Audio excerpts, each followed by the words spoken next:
Ladies and gentlemen, welcome back to All Beer Inside Pandemic episodes. Today joining me is Mike, who's also part of Craft Beer Days. How's it going? Good, yourself. Thanks for joining us today. Thanks for having me. Yeah, we're gonna talk about your story, but first, let's have a beer together. So let me know what you're Let's having. do it. All right. I've got Brain Space, which is the most recent double IPA from Town Brewery in Whitby. Awesome. I've got from Bench Brewing, my part of the camera, Greenfield Sour Ale. It says the beer from wine country, so Very nice. let's do a virtual toast here. All right. As I say, toast. Toast. Clean. Nice glassware. Thank you. Oh yeah, that's very tasty. Yeah, I always know I'm going to like anything from town. So yeah, they're huge on the hazy IPAs, and I think that's a lot of people's thing right now. It's still kind of my thing. So love everything they're doing. The number one best new brewery in Canada on Rate Beer is actually a 40-minute walk from my house. It's fantastic. Oh, no way. And they're mostly hazy IPAs. So that's amazing. Just, when it's safe, go there, drink a couple of hazies, and then stumble home because they're strong. So. And I love the fact that you know the walking distance. That shows you're doing it responsibly. So that's a good thing. Of course. So what's the story behind craftbeerdays.ca? So Craft Beer Days is it's a brewery tourism program that I started last year, really in an effort just to get people out there supporting their local craft breweries. So I'll get into kind of the background of how I came up with the idea, but just to kind of explain what it's all about is it's a self-guided brewery tour. And how it works is on an event weekend, all of the breweries in a sort of defined geographic area will come together and they'll offer sort of value-added features for that weekend. So that typically includes three things. One, free tours, so people can become familiar with the brewery, the brewing process, and the people that actually work there. Two, each will brew a featured beer for the event, and the idea is that this is a beer that you can't get outside of the event. So it's really some extra initiative to get out there and join Craft Beer Days. And then the third component is fixed prices. So the idea is on the on the featured beers, it's $5 for a full pour, and then it's $3 for a half pour. And as people are traveling around from brewery to brewery, they pick up one of these. So this is from last year's first event. So it's the passport, and then you get stamps for each brewery that you visit, and stamps for each featured beer you try. You can vote for your featured beer. You hand this in at the end. If you hit at least 2 breweries, you get a free souvenir. If you hit any more than 2, you get entered into a number of different prize draws. So it's a cool way to go out, kind of explore all the breweries, and then possibly get an extra reward in the end, which I think is something people always look forward to. That sounds fantastic. I love that idea. I know Kingston does something. The Kingston area does something like that with their five big ones. Yeah, so they've. It's funny because Kingston is one of the communities I was looking at trying to get on board for this year before the world went crazy back in March. But yeah, one of the reasons I was kind of pushed myself out towards Kingston was because, well, number one, they've got a lot of great breweries, a lot of new breweries as well, in a really tight defined area. But number two, I knew they had run a passport program in the past. So I knew they'd be familiar with the idea. And then this is really just taking that same structure and confining it down to one weekend and really having one weekend that's a huge celebration of beer. Very cool. I love that idea, like I said, and the fact that it's kind of inspiring people for self-guided tours. As we mentioned before we started the interview, I kind of do this with my friends, but this is like, me, 3 other guys, and one of the ladies who's into craft beer, where I break it down. I'm like, okay, here's the best 5. It usually ends up being somewhere that has a tight-knit group of breweries at the same time. So just where I can park my car, we can walk around and then go back. And Kingston is almost like that. I've actually done the self-guided tour in Kingston with a friend. Okay. Last year, I think before I started the show, we went to Kingston. So like you said, it's a perfect idea. And just from the sound of the added value alone with the fixed pricing and the prize and even just the whatever, I think if I saw its keychain A bottle opener? Yeah. So in the first year, it was a keychain. It'll probably continue to be a keychain unless I come across something that's sort of more beer related than that. But yeah, there's really no telling what the prizes can be. But last year was kind of the trial, I guess. I mean, this is an idea that I'd had for a long time, but I was always a little hesitant to kind of jump forward with it and actually do it. And I think a lot of people get a lot of ideas and just kind of sit back on them and wait for them to pass. And I know I've been guilty with that in the past. And this one, I think this one might have legs. I know that myself personally, my wife and I, we love to tour around and check out craft breweries. Before we started here, you were talking about Vermont. My wife and I went out to Burlington, kind of had a stay there and kind of hit everywhere on the way down as well. We've been out to Halifax doing the same thing, BC. So we love to tour breweries, and we've met a ton of people that love doing the same thing. So once I realized, I think that that interest is there. I mean, people are doing this on their own anyways. How can we kind of take that energy and that effort and then funnel it all into one location and really make it a huge celebration for that town or that community?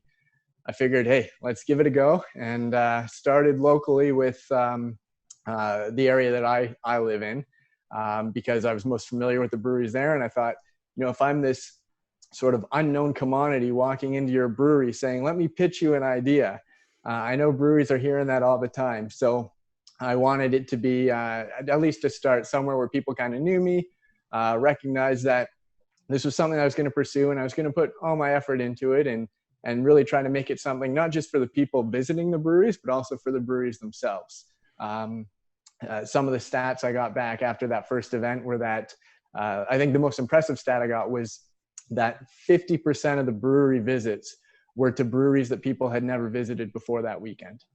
So it really showed that this was inspiring people to get out beyond the confines of the breweries that they're used to and kind of check out what else is out there. Yeah, and the idea is great, and it seems like your pricing structure is a little more realistic than some of the other touring companies out there, because it is self-guided. You're doing it yourself, which exactly for most craft beer geeks and snobs, or however you want to define people in the craft beer industry, I find they're more self-driven. Yeah, and are willing to find places on their own. Yeah, I think that people that have been doing this, as you mentioned before, they've got a structure together. They know how they tour. They understand that sort of responsibility component of it as well. And that if it is self-guided, this isn't something that you just go off to on a whim and start drinking beers. You've really got to have it planned out. Who's your DD? If you are the driver, you can sample some stuff, but you're not drinking full pints and that sort of thing. So yeah, absolutely. This is the difference between most touring companies and part of the inspiration as well, because like you said, when I was looking into some of these tour options that are available, I'd see them come up and I'd say, that's fantastic. I want to go to Niagara for the day and kind of check out all these breweries. And then next thing you know, I see it's, $300, $400, $500 for the day. And I'm sure there's a lot of value in it, but it's something that just didn't appeal to me. I'd rather go on my own time. If I really enjoy a brewery, settle in, check it out, see everything they have to offer. If I go somewhere and I'm not feeling it, I have the option to kind of try things and head somewhere else. So that was the thought behind it. And as you mentioned, for your first one in November, just speaking to the brewers, they're very on for this type of thing for you. Yeah, so that was sort of the part of the process that I found most interesting, because I went in there pitching an idea. Like I said, I knew I was sort of an unknown commodity here. I didn't know what people would think of me, but they were very receptive. They all sat down with me. I took one day off work, did the rounds. It took pretty much the full day to go and explain the program to everyone. And everyone, they seemed enthused, but at the same time, they seemed like they had a lot of questions. They were saying, why are you doing this? What do you get out of it? And that was something that was a little bit hard for me to answer at the time, because I hadn't really thought it through. This was just something I know that I had enjoyed in the past, and it was something that I wanted to share with other people. So for me, it's definitely not a business. And I made sure to kind of say that when I was introducing myself to the breweries. I'm not out here trying to make money. I'm out here trying to pay for what I'm doing, but also bringing you new business and exposing your product to the people that live in your community and beyond. So they were, like I said, I think they had a few questions, and then the funniest part was once it was all done, sitting down with some of the breweries and them saying, you know, when you walked through the doors that first day, I thought, what is this guy doing? And how the heck is he going to have success for this? And they were pleasantly surprised. And I think almost unanimously that the brewery said, you know, it turned out a lot better than they were expecting, and they'd be interested in running something again in the future. And it's good for them to have that pleasant surprise. And like you said, bringing in new people, maybe even new people into craft beer. So speaking of bringing people into craft beer, what brought you into craft beer? Oh, that's a good question. It's a bit of a long tale. So my first real job outside of just a summer job was working at the beer store back in 1997 or 1998. So this was when I was the only beer store employee I've ever known who was underage at the time that I worked there. So I'm asking people for IDs. I was only 18 when I started there. But that really exposed me to all the beer kind of from the region at the time. And back then it was very little. Like there was some smaller breweries. I'm thinking, you know, Upper Canada, that kind of thing. But I mean, it was nowhere near what it is today. And I think my personality has always been the type that I like to seek out things that are different, things that are kind of unknown, and then share them with people. I've always been like that with music, and I kind of came into beer the same way. So you know, anything that catches your interest and something, you know, no one else has experienced before is always kind of fun to bring forward to them. So I remember back in my beer store days coming across Dragon's Breath from Kingston. And that was one that I thought had a cool name, really wanted to try it. And then from there, it just became sort of trying everything. And that continued right through my university days. And I mean, there were times where I was drinking a lot of macro stuff as well, because it was in school, it's cheap and it's available and it's kind of what's there. Mm-hmm.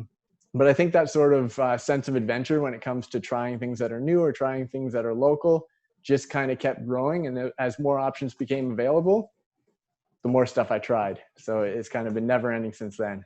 The name Craft Beer Days, what made you decide that and not, you know, craft beer tour or something, you know, local tour type thing?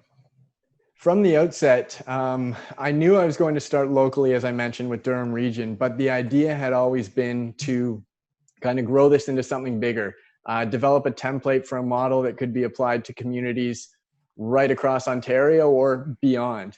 So I knew I needed a name that would be a sort of one size fits all and would apply to everything. My background on a professional level is in heritage conservation. And I worked for a provincial agency that ran a program called Doors Open Ontario. So this is a program where people get to travel around to different communities and explore historic sites and cultural sites for free during weekend events. So every once in a while, you'd get a brewery as one of the sort of featured stops on those tours, and I always loved that. And that kind of led into the initial thinking about an event like this. But so, you know, knowing that there was already a program called Doors Open Ontario, I was thinking about, you know, how could I relate doors or openness to breweries? And then I kind of realized, no, this is my own thing. This is entirely different. This is all about craft beer.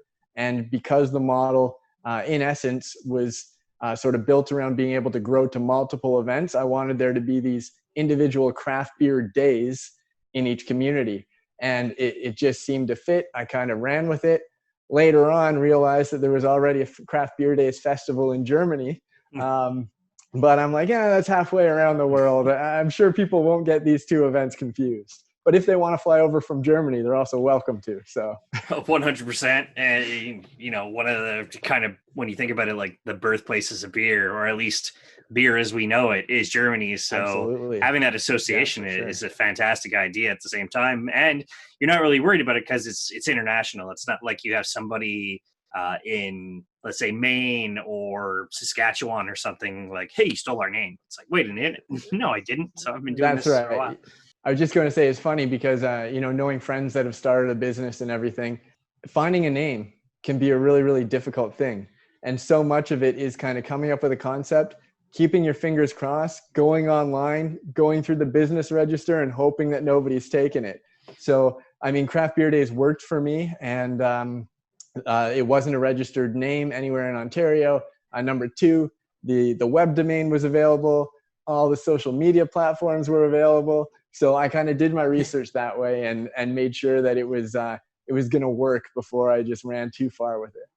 Yeah, I'm hoping my future at some point is to own a brewery. Realistically, I Okay. love craft beer. I wouldn't be Yeah. brewing; I would hire a brewer. But it's just the science behind it and the technicality, I'm not proficient at. But I do Okay. find some sort of project management I'm a little better at, and that Yeah. would be the project management to be under. And like you're saying, like I've already looked up names I would name my beers, styles I would want them to be. So, and it's just like not copying people. Yeah, and that's part of the fun of craft beer too, because you see all these people that have come from such diverse backgrounds. I would say most often the people that are opening these breweries are not always people that had a background in the beer industry. Of course, some have that background, but others have come from, all walks of life. And the fact that they've done this and they've done this with such success makes you sit back sometimes and say, could I do this too? So in the back of my head, I've got 6 different brewery names. I've got all my beers named. I've got all this stuff all lined up, because it's when you're into craft beer, it's what you enjoy doing. You enjoy drinking it and you enjoy thinking about it as well. Yeah, 100%. And when it comes to like your Instagram that Yeah. I'm seeing, where does that inspiration, like the photography and the write downs that I see of your beers, like your collective brewery? I think it was collective brewery, tales or ales from the crypt. Oh, so that Uh, was Chronicle Brewery out Chronicle in Brewing, that's Bowmanville. it. Yeah. Yeah, so I had never heard of them until I saw that picture. And being an old school horror fan, I'm like, oh my god, I just have to try this beer because of the can art. Yeah, well, they're phenomenal for that reason. Like their beers are great, especially their sours. Like when my road right up for that one was all about their sours being magical, because they're converting people that are beer haters into beer lovers, and that's absolutely the truth. Um, I have a buddy who we just went out for a hike the other day, and I brought him that beer, and he's claimed to hate beer his whole life. He really enjoys the Chronicle sours. Another guy on my soccer team, his wife wouldn't touch beer. She's going to Chronicle all the time. And then there's one other person as well I can't think of off the top of my head, but there's 3 people that really, really were kind of turned into beer fans through them. But as far as the Instagram goes, social media is something that's entirely new to me. I had never been one to really kind of do it on my own time from my personal life, but I knew that with an event like the one I was trying to organize, I was going to have to reach people, and I was going to have to do it in a way that was sort of financially sustainable. I did a few things like place ads in different sort of industry magazines and that kind of thing, and it's pretty pricey, and you don't know if you're hitting the target audience that you really want to. So social media was really about that to start, and I think I went into it thinking every single post was going to be purely about upcoming events and trying to push people towards that. But then you see all this cool stuff that everyone else is doing and cool beers that they're trying, and it became more about just kind of trying beers.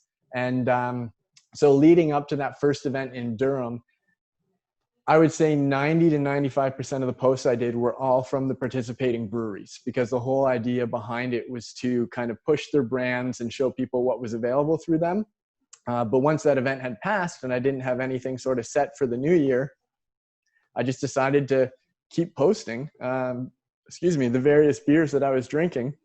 And for me, I think the fun part is you've got a lot of people out there taking photos and sort of documenting their beers, and that's fantastic. I mean, we all enjoy looking at that. But for me, it was always about something a little more than that, coming up with a theme. I like to try to connect the concept of the beer to either something going on in my life or something going on in the world, or just, I don't know, half the time it's just me trying to be funny. I don't know if it lands or not, but sometimes I hope it does. So it's a lot of fun. It's a good way to kind of get my mind off of other things, get my mind off of work, just sit down, enjoy a beer, and think about how I could theme the Instagram post. Yeah, my personal Instagram post every Thursday. I try to try 4 new beers that I've never Okay. had before, and then I'll do this was 1 through 4. tag the breweries, obviously, along with All Beer Inside outside my personal at Killer Carpe Diem. And so just getting their word out there to our followers, and Right. then people like yourself and other Instagram accounts like it. And so it grows and it grows and it grows. Yeah. And I feel that outside some of the hate that is on social media, in the beer culture, there's a lot less of it, and where everybody's trying to help each other out, which is I love being part of. And Yeah. I know our show right now, All Beer Inside, is small potatoes compared to other places, but we are growing the brand, and people like yourself allowing us to interview you helps us, as well as yourself by getting your brand out there too. Yeah. So it's a great, I mean, I love craft beer culture. It's like a giant friendly family. It is, and it's very cool because I think it obviously extends beyond sort of the craft beer enthusiasts to the breweries themselves. And you and I have chatted a little bit about trying to find a pocket of breweries together, because when you're looking out for sort of destinations to hit for beer, you want to hit a critical mass. You want to go somewhere where you can get all kinds of stuff together. So I think a lot of breweries realized early on that driving out your competitors isn't really necessarily of value. Actually working with them and facilitating something bigger, a larger community, is really the way to drive business to your brewery and to your sort of partners or colleagues or whatever you want to call them.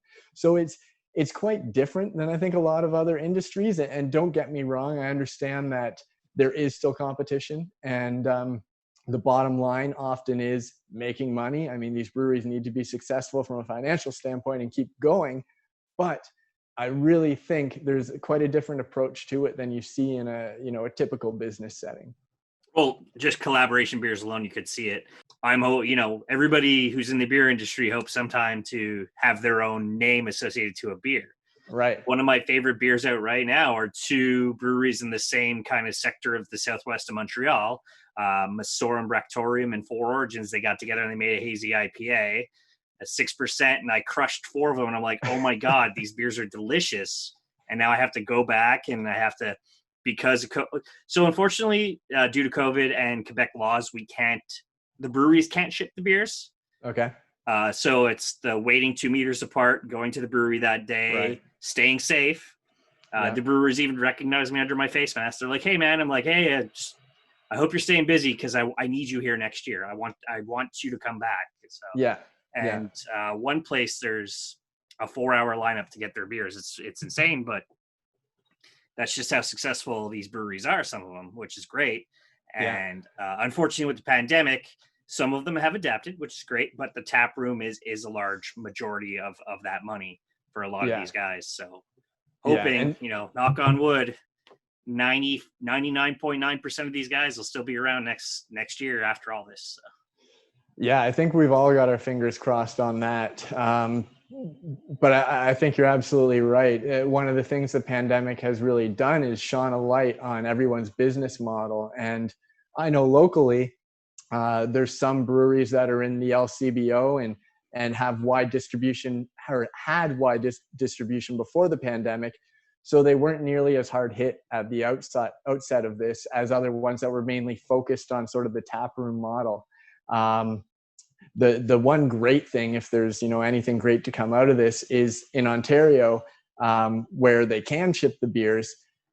Pretty much every brewery I can think of locally is shipping beers now, and a lot of them are doing it for free locally and then going province wide for a flat rate. But that in itself has allowed me to personally to try some breweries that I've never tried before. So it's, you'd never want to say that this pandemic was a good thing, obviously, with the broader implications. But in some ways, I mean, you always look for the silver lining in things. And the silver lining for beer fans is I think a lot of them have been able to try some pretty cool stuff just sitting back at home. And when there's not that many things to do, it makes receiving beer mail even that much more exciting. So something to look forward to for everyone, I think. Yeah, if I'm sure the government looks at it and goes, wait a second, these places kept alive and brought us in money because, you're taxing the beer, obviously. Yeah. I think it's time for Canada-wide for that to happen. I think a lot of us craft beer do. Yeah. I would love it. I know where I live in Quebec, there are language laws, so maybe these breweries have to buy a bunch of stickers and slap on something French instead, Right. Right. which is fine. And Yeah. I got family in Ontario, in very eastern Ontario, so it's Okay. not too bad. I could just hop, skip, and a jump across the Quebec Ontario border now that it's slightly more safe to travel out there. So Yeah. Yeah. perfect. So you mentioned collaborations. Have you yourself ever brewed a beer? I personally have not. So, and this is something that there's always a pretty clear divide when I'm talking to other beer people. I think a lot of them want to brew, and that's kind of the end goal, is to get into brewing and learn more about brewing. But I've met a good number of people that are kind of like myself that are saying, you know what, a lot of people are brewing this stuff pretty good already. Why do I have to go ahead and do it when I can just sit back and enjoy what everyone else is doing? So it's, I mean, I'd want to brew something just for the experience and kind of I know a little bit about the process, but you never truly have a full understanding of anything until you do it yourself. So from that standpoint, I think brewing would be great for just about anyone, but it's not one of those things that really drives me. But thank goodness it drives other people, because I want to be there at the end drinking their beers. Yeah, and more and more craft breweries have been opening too. So it's like, oh, I get to experience new people. Oh, I get to experience even more new people.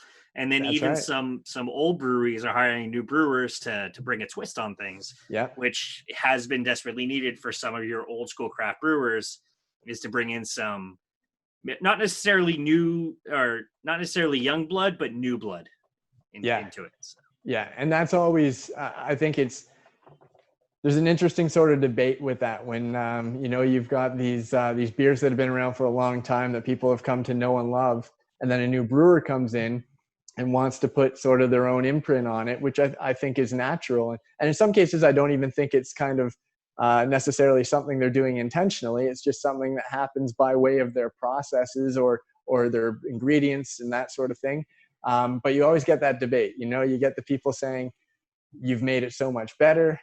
You get other people saying, no, I don't like it just because it's different. I want to stick with what I know. And even if it's better, that's not the point. If you want to do something better, do a different beer. This was that beer, right? So, but that's fodder for us as the beer enthusiast folk to kind of get into and chat over a beer. So all that stuff I think is good natured and just kind of, gives us something to talk about.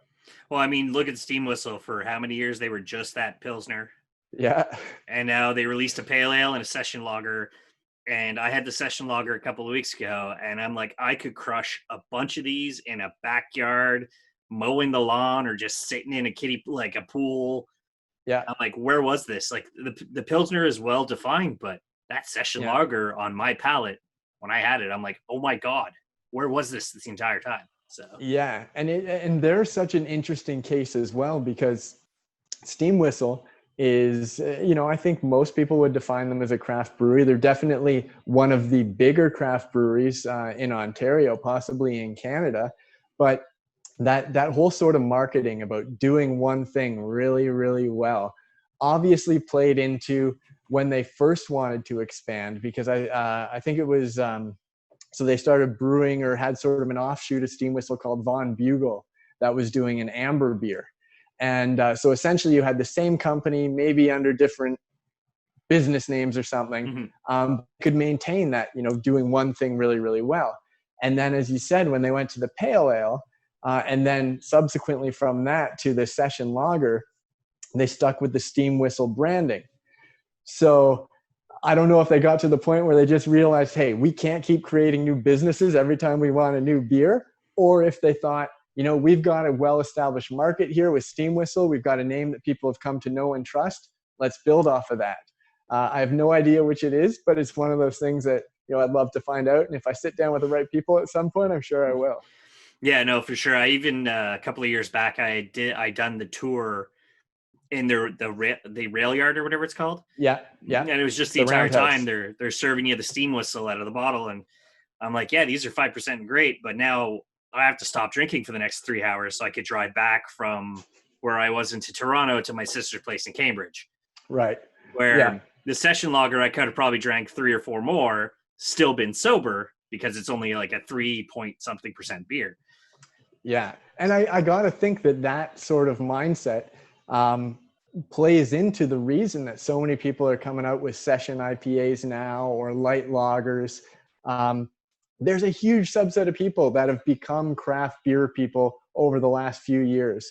And, you know, a subset of those people are people that base their free time around visiting breweries. So there is recognition out there that there's a lot of people like you and I that like to go around and try beers and have to do so responsibly. Yes. So give us something that we can sit down and enjoy without, you know, every second thinking, was that too much? Was that too much? And these light beers are the way to do that. Yeah, like whenever I visit a new brewery, I love to do a flight. It's a standard in my own opinion. Like you mentioned on your craft beer days tours, it's half pours, you said, and full pours, which is different from what I did the initial year, which I'll explain, but I'll let you go on. Sorry. But I taste flight and I'm like, okay, I'll do the 3 under 5%, and then I'll do something around 6 or 7.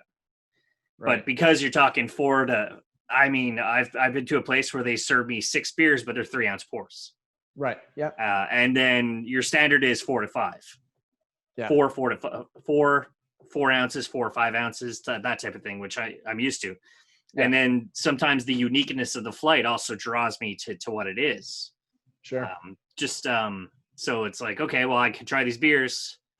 And then I look at my watch, I'm like, okay, if I have 2-3 glasses of water while I'm drinking these beers, then I know I'm safe to drive. And if I know I'm not safe to drive, I just sit there and eat like popcorn or whatever to sober. Right. Make sure I'm sober enough to drive, because you specified a lot on your website, which I respect a lot, is designated driver. Make sure you have one.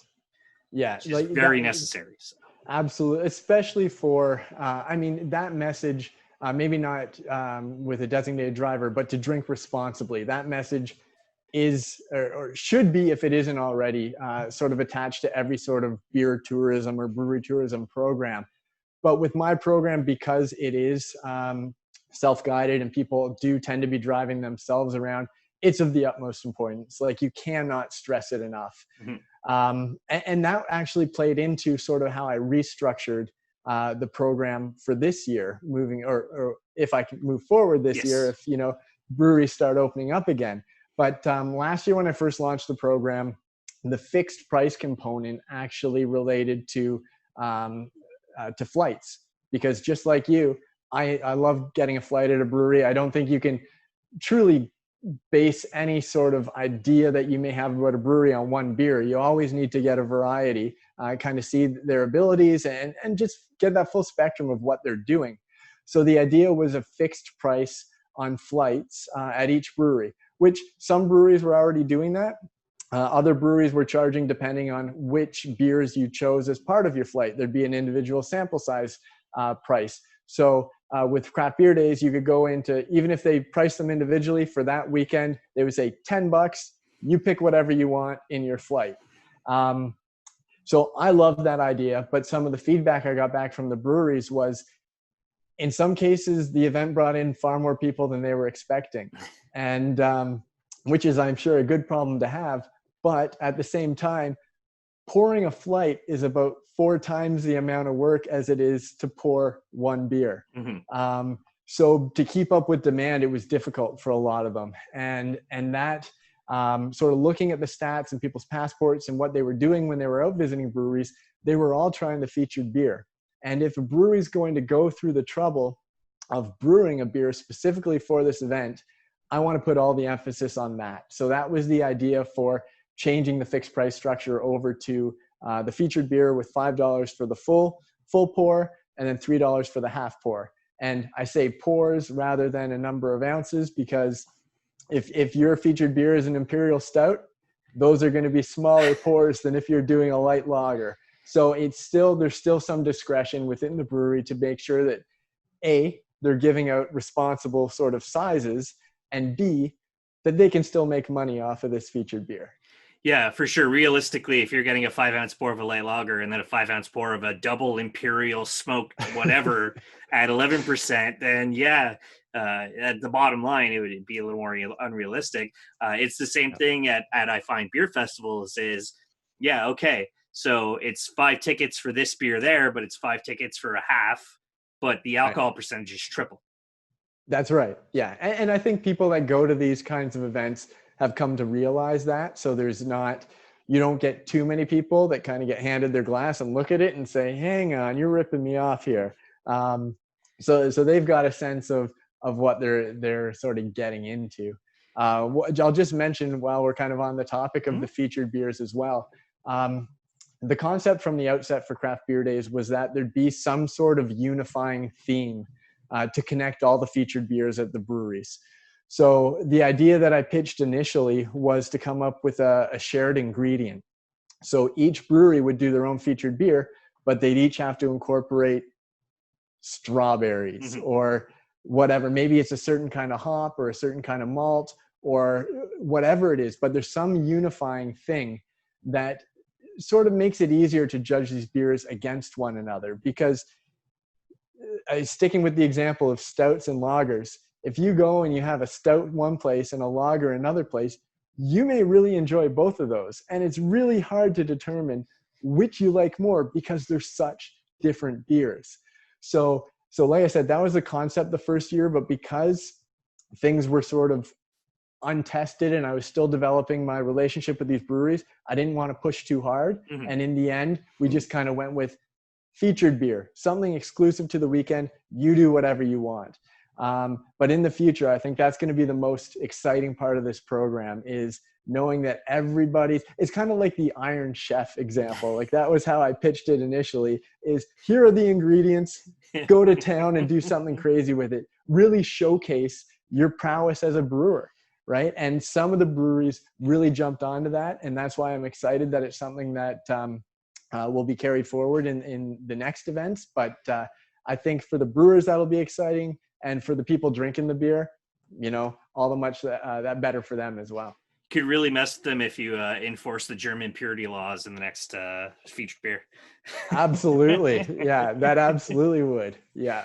Well, but like you mentioned, a theme, and during this pandemic, Other Half came out with the All Together beer, which is here's a basic hazy pale ale, do your own twist on it, and it's all going to the restaurant workers, which is very important because most of these people are unfortunately now unemployed, or hours are reduced from 50 something hours a week plus tips to 10-hour weeks. It's right. And doing something like that with the brewing industry being involved to help their own people in a sense and other restaurants is very important, which when I read about that, I'm like, I love this concept.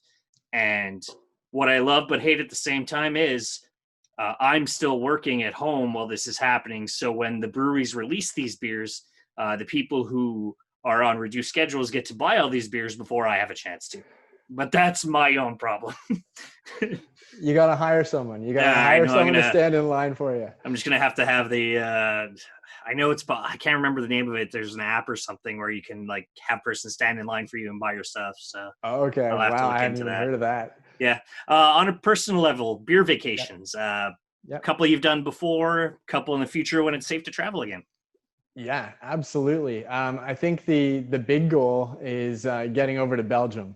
So that's something I've been speaking with my wife about for the past couple of years.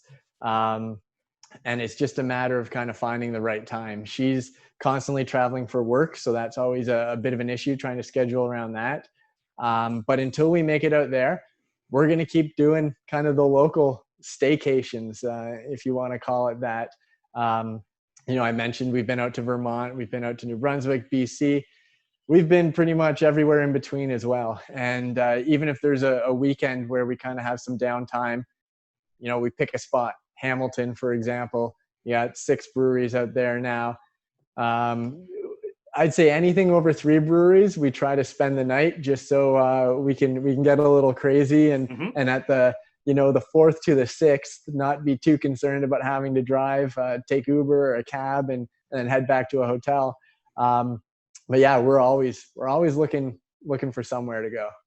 it's great. And here in Montreal, we're really starting to, well, we were starting to expand. I know there's a couple that are on hold right now, but Yeah. even here in Montreal, the beer, it used to be back even maybe 15 years ago where everything was really heavily Belgium inspired, but Okay. that's changed a lot, and a lot of creativity's come along too. So if you're ever back in Montreal, if you're ever out here in Montreal, feel free to hit us up and we'll grab some beers. So I absolutely will. And it's funny to hear the perspective of somebody in Montreal and kind of talking about how, like I always found it personally very interesting that there was that sort of Belgian inspiration to a lot of the breweries and a lot of the earlier breweries. And I thought that was such a cool thing because I'm big into Belgian beers myself.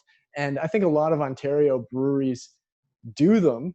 But I can only think of a few that are kind of like heavily Belgian influenced. So it's funny, in Ontario, I'd say we could use more of them. So it's almost like I take the ones from Montreal that are changing their styles and throw them over here, because we could kind of bulk up on our breweries that are doing Belgian things over this way. yeah, I'm pretty sure we have a Trappist style brewery too. I can't remember where it is. It's somewhere in outside of main city Quebec, but I'm pretty sure we have a Trappist brewery here. Okay. So, very cool. yeah, and you mentioned Belgium before, and I've always said, like, I want to drink with monks. Yeah. Even if I've already got the hairstyle, so I could just go and drink with these guys. There you go. Just get the robe and you'll fit right in, right? Exactly. That's pretty funny. So when you're able to bring back Craft Beer Days tours, what's a couple of regions coming up in the Ontario region for you? So I was talking with Durham Region to do it here again. And I think the breweries are on board for that, as long as, we can. Not only do the breweries have to be able to open, but there are all those sort of related laws about the number of people in any given place. So it'll take a bit of finesse, I think, to make it work there. But Durham Region, obviously, and then, as I mentioned previously, Kingston was kind of my next idea, next place to pitch. So I pitched them March the 12th, which I remember the date because it was when I was out there. My wife sent me a text and said the NHL has canceled or kind of postponed the season.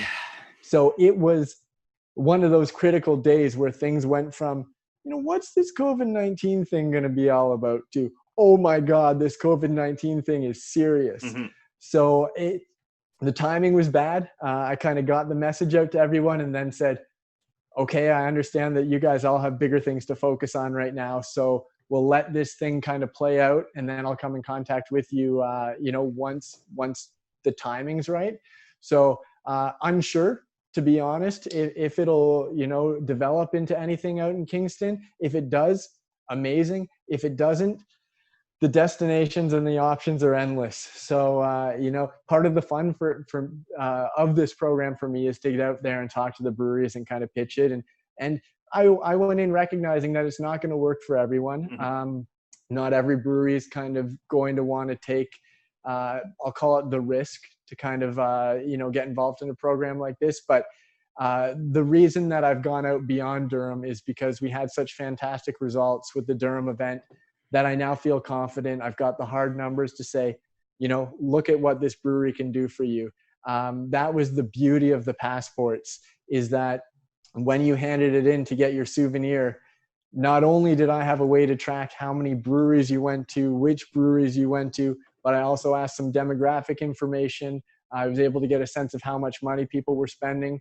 So when this whole thing ended, I could say, you had 200 people through your doors. People were spending a minimum of $10 at each brewery. So, you were looking at $2,000 upwards, mm-hmm.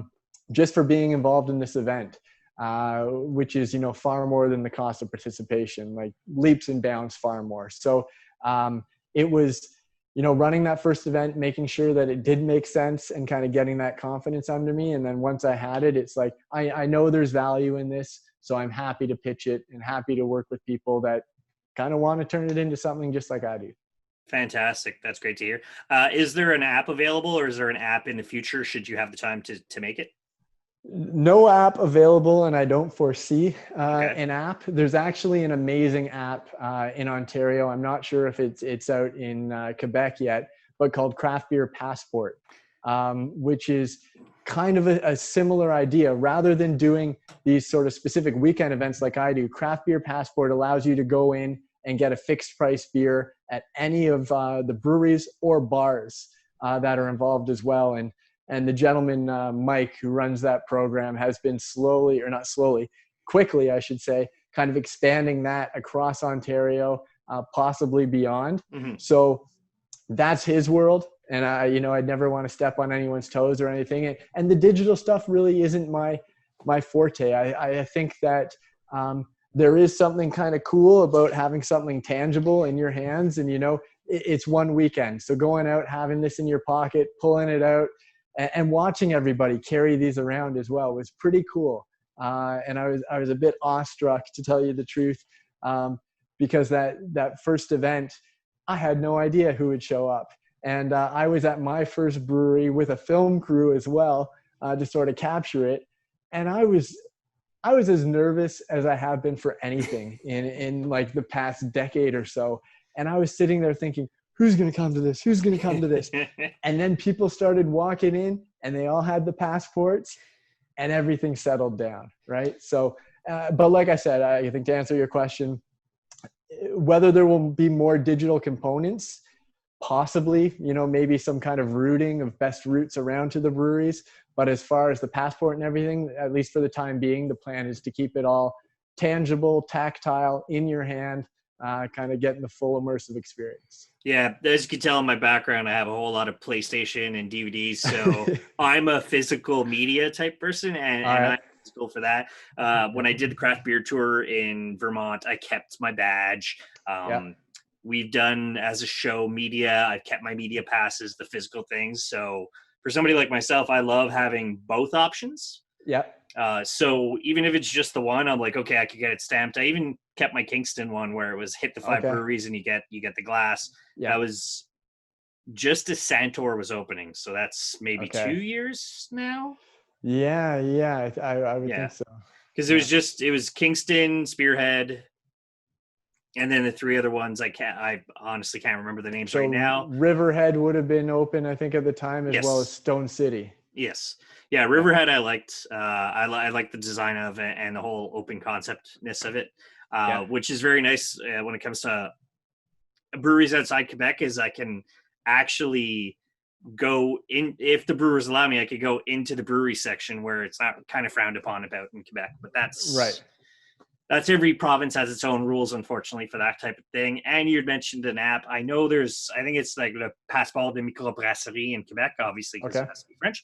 I don't remember the cost, but I'm pretty sure it's kind of the same concept where it's like, here's my thing. They give me a code, and then I got to pour for $5 instead of $8. So Yeah. So lots of cool programs out there. And again, like you said, I think with the people that love craft beer and the breweries themselves, even the people that are running programs like Craft Beer Days or like the Craft Beer Passport, we're all working together as well. Like Mike from Craft Beer Passport actually reached out to me and asked if I wanted to advertise with him, which I took him up on. And I think that was fantastic, because it was a known sort of niche market that's, they're into his product, so they're likely to be into mine as well. So he's been great, kind of chatting with him, and I love seeing the growth of his product. And these are things that, we don't need to battle each other. We're doing different things. Why not support each other? And that makes it all that much more fun. And yours, from the sound of it, is like, okay, it's this weekend, it's this weekend, it's that weekend. Whereas the beer passports are, you have a year to do it, which I have 2 options. Me personally, if there's 2 options, I'll pay for both, because I know one I could do that weekend, and then the other one I have for the rest of the year to play out for, so which is great. Right. So I've got no other questions for you. I love the business model, and I cannot wait until you're up and running with this again, when obviously it's safe to do so, when Ontario is reopened. Well, I know it's back to yours to discover, but for a while it was open for business, which I found very funny. But we are going to recover from this. I have a positive outlook, because we have the technology that me and you can actually speak to each other now, where I don't have to go to Durham with my film crew, my videographer, and then spend an entire weekend so that me and you could have a couple beers together. In the future, I super want to grab a beer with you in person in the future, or be part of your passport program. That whatever weekend it comes up. So I look forward to it. With technology and the advances in medicine we have now, I feel within the year we'll all be back to enjoying beers and restaurants together. So. I hope so. And, thank you for the opportunity to kind of come on and chat with you. It's always good to speak to anyone from outside my household these days. It's a rare opportunity, but what you're doing with your channel is a phenomenal thing. You've got content coming out constantly, and you're talking to a lot of great people and people from diverse backgrounds as well. So, obviously it's something you enjoy doing, but I think it's something that a lot of people appreciate, being able to tune in and learn what's going on in the craft beer world. So thank you for that. Yeah, thank you for the kind words. Really appreciate it. So let the audience know where they could find you. So they can find me on Instagram at Craft Beer Days, or online at craftbeerdays.ca. Excellent. So we're going to post that all in the show notes. As for our show, you can find us at All Beer Inside on all the social media. All Beer Inside YouTube channel. At this time, we do not have a link. Perhaps when this comes out, we will finally have a personalized link, but I cannot provide one at this time because you need a specific amount of subscribers to YouTube. As well, we have the website allbeerinside.com, where you could hear just the audio version of this, or there is a monthly show where it's me and my friends get together, we drink some beer, and we say terrible things to each other, as most guys do. On the right-hand side of the page as well, there's an Amazon.ca link. Jeff Bezos has a lot of money. Maybe some of it can come to the show for equipment, and so that we can get together with everybody we've met in the brewing industry. As I like to say at the end of every show, drink craft, not crap.